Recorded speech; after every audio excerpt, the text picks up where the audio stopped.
Hey guys, how's it going? Marcelo here, and this is a topic I've wanted to talk about for a while now, and with this recent news that, what game is it? Tom Clancy Division, whichever new Tom Clancy game has DLC planned before the game's even been released, I figured this is a good time to talk about this. So, DLC. DLC is something in games that I kind of despise. I say kind of because there are only certain games that I've gotten DLC for, because I kind of felt that it was worth having. One of the most recent is, in fact, Super Smash Bros. For the Wii U, because if you've seen my stuff on Trash Talk, my little talks, I've always wanted Roy back since, you know, Brawl, and I got him, and even like, just with this specific example, with Mewtwo also, I think he was free. I want to say he was free because us Club Nintendo members had to register both versions of the game way back when, and we got him like a week earlier than everyone else did, and I think for free. But with that being said, only certain games I felt their DLC was worth investing in. So what makes DLC worth investing in? And this is my opinion, so again, nothing's fact, nothing's, you know, true about this. You can't just be put a comment saying, you think you're right, so fuck you. Like, no. I'm not right, I'm not wrong, I'm not really anything. I'm just stating what I think all this is. So, here we go. What I think makes DLC worth investing in is if the DLC directly and greatly impacts the game. Because, like I've said, for the longest time, ever since DLC like started, I never really cared for it. I was like, so games aren't complete anymore? You've got, you know, guns for shooters, maps or levels or stages, whatever you want to call them, skins or also, you know, costumes, whatever you want to call them. All that stuff to me is just side stuff. Like, if you want to make a bigger impact in your game, and if, say it's already made a big impact, and you want to add something more to it, it should feel like there's more to it, not just, oh, I had like 10 guns to choose from, now I have 15. I mean, I don't know. It doesn't feel like that big of an impact, so it all feels like aesthetic choice and cosmetic choices to just have different guns or costumes that look different or do different things for it being a gun or something like that, you know. Certain DLC things, again, like how I got Roy and all them from Smash Brothers, some of that is personal. Like, again, I wanted to see Roy back, so I was like, hey, I'll buy him, whatever. Again, even with Roy, I feel like he shouldn't have even really cost anything at all, because he was in Melee, you know, him and Lucas, for him being in Brawl. My opinion, though. Anyway, so there are companies out there that do this right. They wait, you know, because you shouldn't have DLC planned before your game's even out. Likewise, you should also not have DLC planned right when it comes out, or even a little time after it's come out. Like, I feel like the game should have been out and done for a while now, and I'm not going to put anything specific on it, but I'm thinking at least a couple months or something, maybe at least half a year, before you finally kind of go, oh, there's some extra stuff. Why didn't we think of this before, when we were actually developing the initial game? This would be really cool. And then again, whatever that is, if it actually has a deeper impact, so those two things combined, the fact that you come up with this sometime after the game's already out, and if it's got a deep impact, then there you go. Be it extra story or extra stuff that actually does matter. What that stuff is, if you're gonna ask me, well, what do you consider to be that?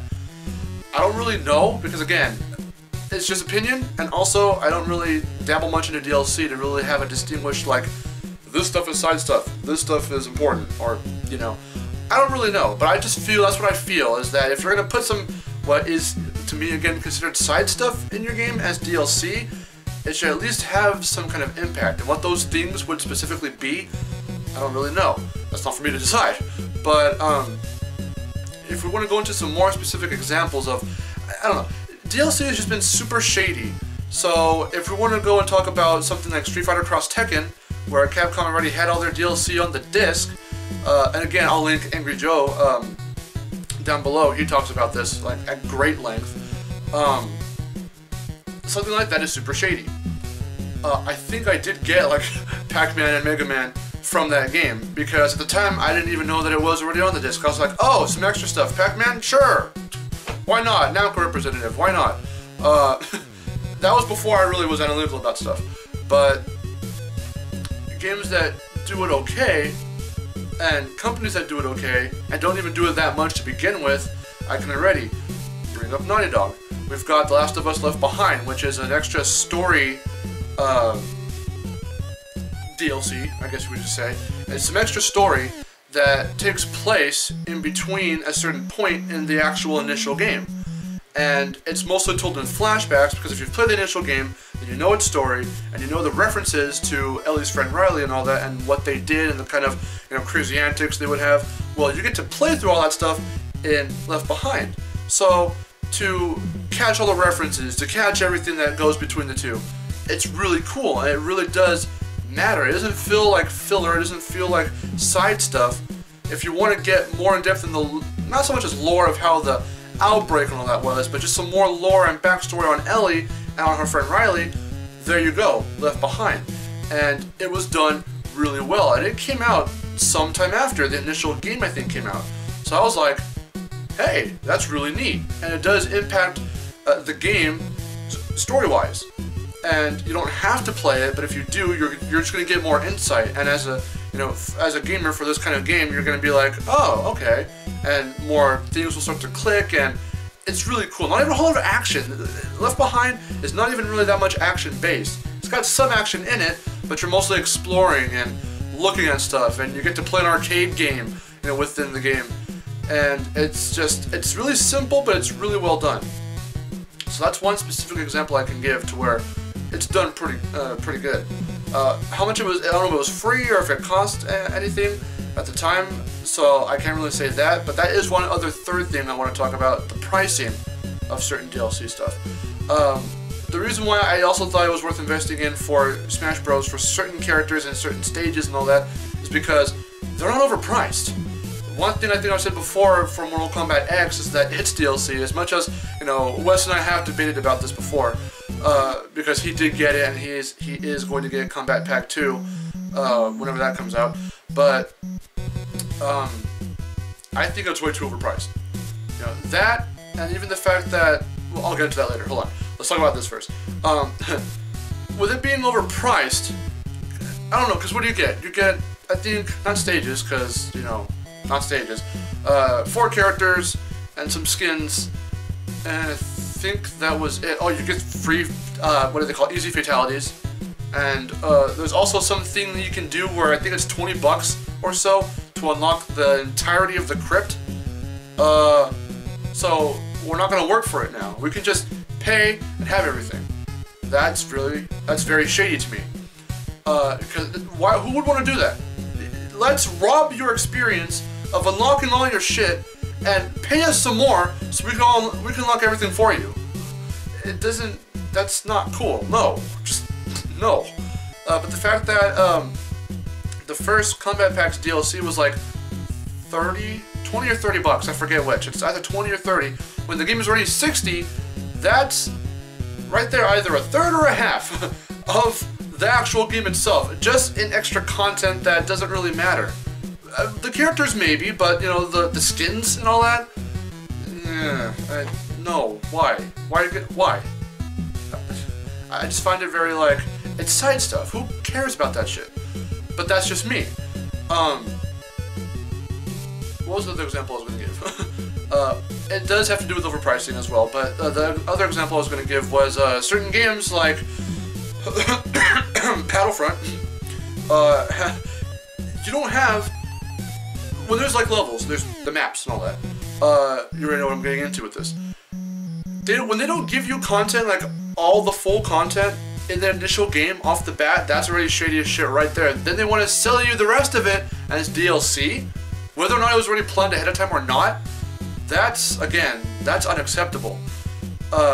Again, as an older school gamer who played these games that were fucking full and complete and didn't have extras in it. You know what kind of DLC we had? Extras? The actual extras menu where you looked at concept art and other shit, and that's cinematics and shit. What?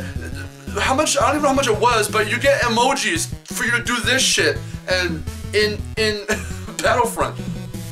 Why? $120 altogether because the game was 60, and the DLC was 50. That is bullshit. So, or 110. Did I say $120? 110. I don't fucking know anymore. I don't know. So, DLC is not worth investing in my opinion, unless it actually heightens the experience of the game you're playing. Again, like The Last of Us, they do it so well because it's just story. It mainly affects the story, not the gameplay or anything like that per se. It mostly affects the story. So with that alone, you'd be like, oh, okay, whatever. But no, if you want to get more insight in the way that they just do it, because again, it's the company and it's the DLC itself.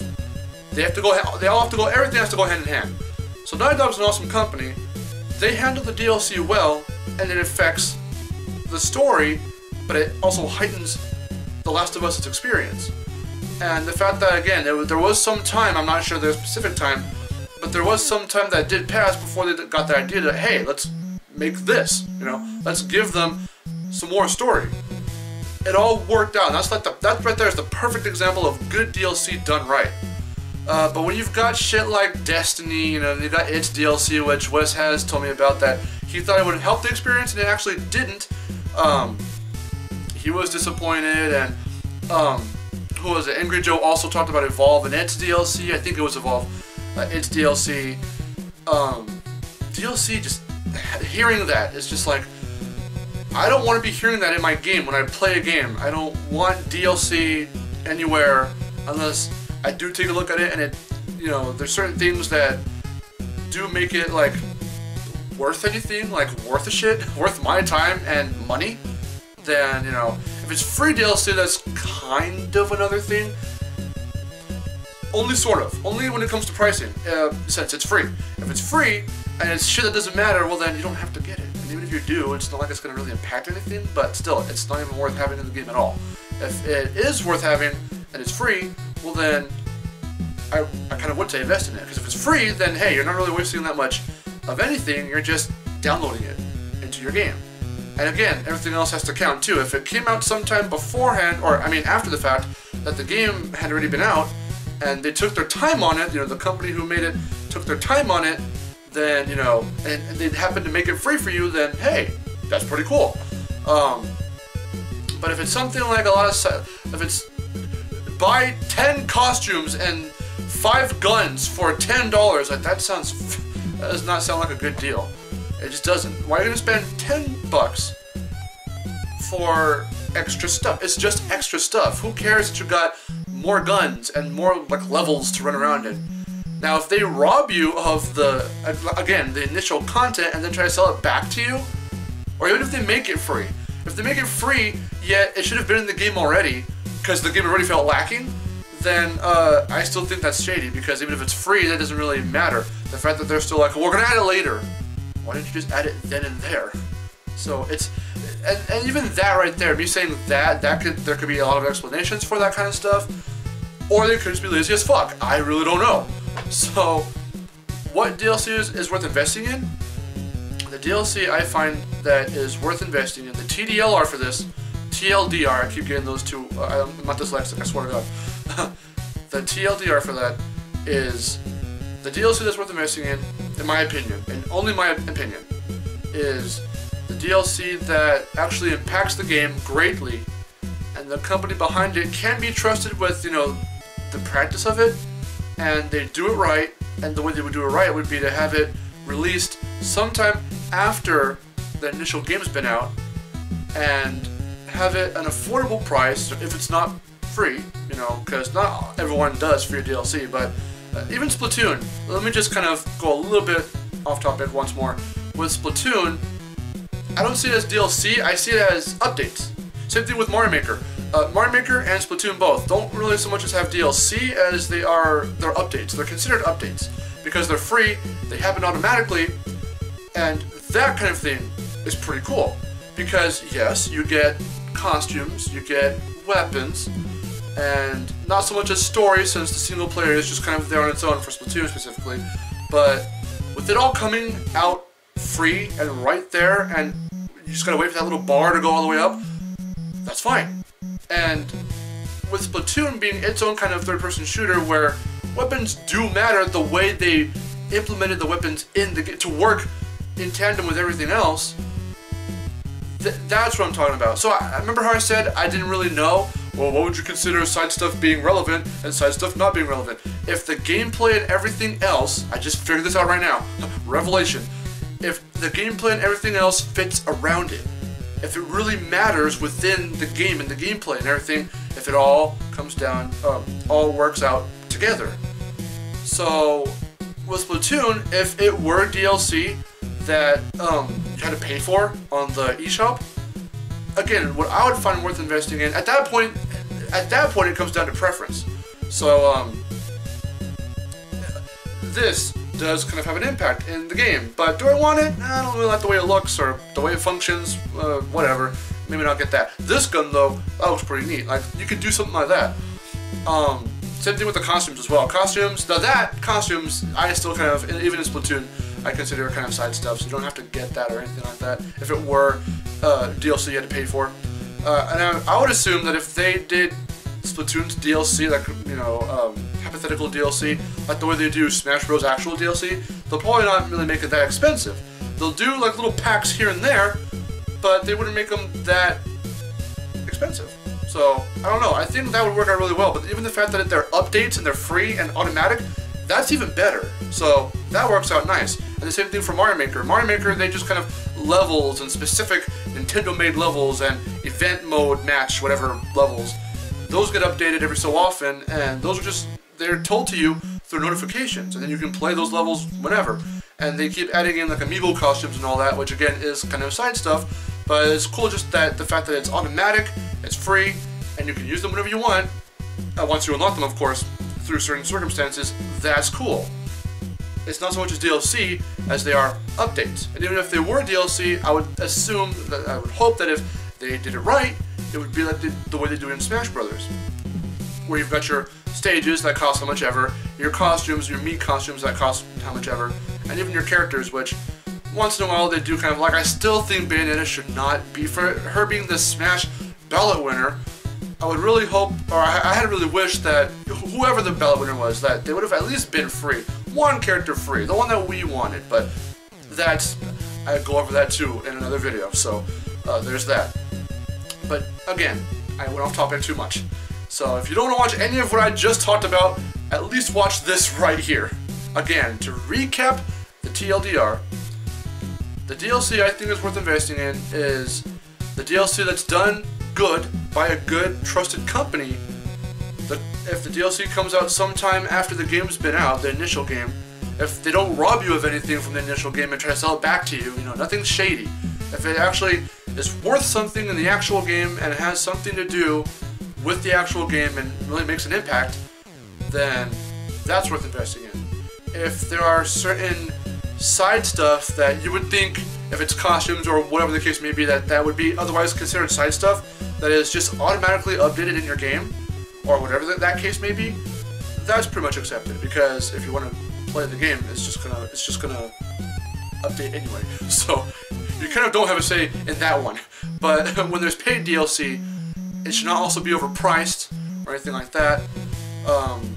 That's just my opinion. Otherwise, DLC shouldn't even exist. If you taking all this analytical stuff out of the equation, DLC shouldn't really be a thing. I think that games should be complete, like the way they were, and a lot of people, a lot of companies take advantage of this, look at this game, what is it, name, I don't, whatever, box cover, I don't know, this new Tom Clancy game has DLC planned, and the game's not even out yet. Why not just have the DLC as part of the game, and then there you go. Nope, they just want to make more money. That's what a lot of these people do now. It's sad. I wish games were complete, and if they do DLC and they do implement DLC, it should be the way again, in my opinion, the way I said it should be done. Because it would just be more convenient for everyone. you can still make your money steadily and not just bombard everything with a lot of money for content. Who cares what the content's about? Because hey, we're making money. It should all come together and all be done faithfully, and yeah. So I've rambled on for far too long. What do you guys think of DLC? Do you guys get DLC for shooters or Smash Bros or whatever the case may be? Do you not like DLC like me, or what? Do you have specific points as to what's worth investing in for DLC? Whatever you think, comment below and let me know so we can talk about that. And with that being said, that's it. So I'm Marcelo. I will see you guys later, and take care.